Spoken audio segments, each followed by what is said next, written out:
Hey, good day, good day, good day, good day, everybody. Thank you for joining me. Just in case you're joining me for the very first time, I am the real Glaze Gibbs. Hey, I was once the problem. Between the age of 14 and 24, I was a menace. I was a sick, lost, confused kid. And I got caught up in everything from A to Z. And I spent time in and out of jail, prison. Guess what? This right here is a prison cell. And you know what? My motto is crime doesn't pay. So take it from somebody that know. You know, before you go out there and jump up the porch, this is what I want you to do. I want you to go into a bathroom and lock yourself in there for 24 hours. You know what? Lock yourself in there for 24 hours. Make sure you take all the little bootleg, little knick-knack you might need, but I want you to experience being in that bathroom, which is a jail cell, for a whole day. And then you know what? You'll come out and you'll make better decisions. So this is what I'm going to talk about. I'm going to talk about a new segment, jail and prison stories. So you just got this 16-year-old kid that turned himself in for killing, you know what I'm saying, Sanjay Samuel. He shot him in the head. 13-year-old beat up the 16-year-old, so he came back and shot him with a gun. So now Sanjay is dead and he's facing life. Do you know what it is to go through Rikers Island? You know what type of problem he's going to have? You know these kids going to ridicule him? And he better be ready. So if you got beat up by a 13 years old, imagine going up there against some ruthless individual between the ages 16 to 19 in C-74. They're going to rag you, man. They're going to rag you. Trust me, I know. The first time I went through Rikers Island, right now, I was 16. And you know what happened to me? I got jumped. I got beat up. I got sucker punched. And you know what? I got, right now is my sneakers, my coat taken. And right now is, guess what? That was part of the game. 95% of adolescents, even adults, go through Rikers Island or the prison system. They're going to get robbed. But they're not going to admit it. But I'm admitting it because that was then, this is now. So once again, folks, listen, man. Crime doesn't pay. There's no shortcut in life. And let's sit back and think about it. At 16 years old, this kid's going through there. So if you use a gun and you killed this little 13-year-old kid, why? Because he beat you up in a hand battle. The hands. He whipped your bro. Sometimes you got to learn to accept the agony of defeat. By you not being able to accept the agony of defeat, you went and do something. You know what you did? You allow your pride. See, temper is what gets us into trouble. Pride is what keeps us there. You allow your pride to get in the way, or you allow some of your friends, oh man, you let this boy, this baby, this kid, he's younger than you. You let him kick your butt. You got to do something. Nah, man, what you should have did was went to that young kid. Hey, you did a good job. You know what? Hey, I'll be ready the next time. Opposed to getting a gun, executing him. Now you got to go through Rikers Island. You're going through that little central booking stuff. Now you got to go to court, get arraigned. They charge you with murder. You're not going to get no bail. So they're going to send you to Rikers Island. While you in that cell, guess what? You panicking. You going crazy. You hungry. They gave you a bootleg what? Bread with bologna, possible cheese, and some nasty tea to drink. Come on, man. What is that?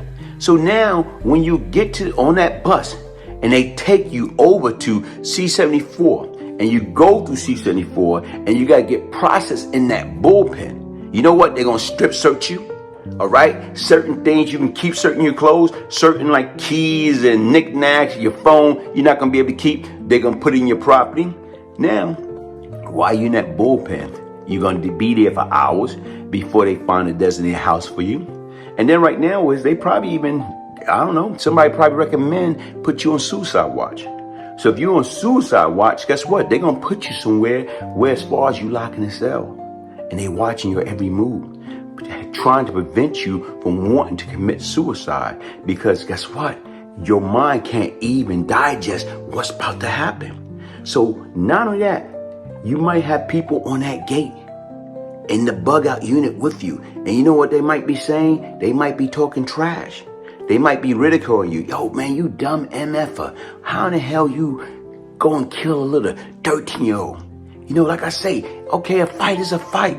You lost a fight. That wasn't the end of the war. But once again, you made a very bad decision. And everybody keep talking about this gang.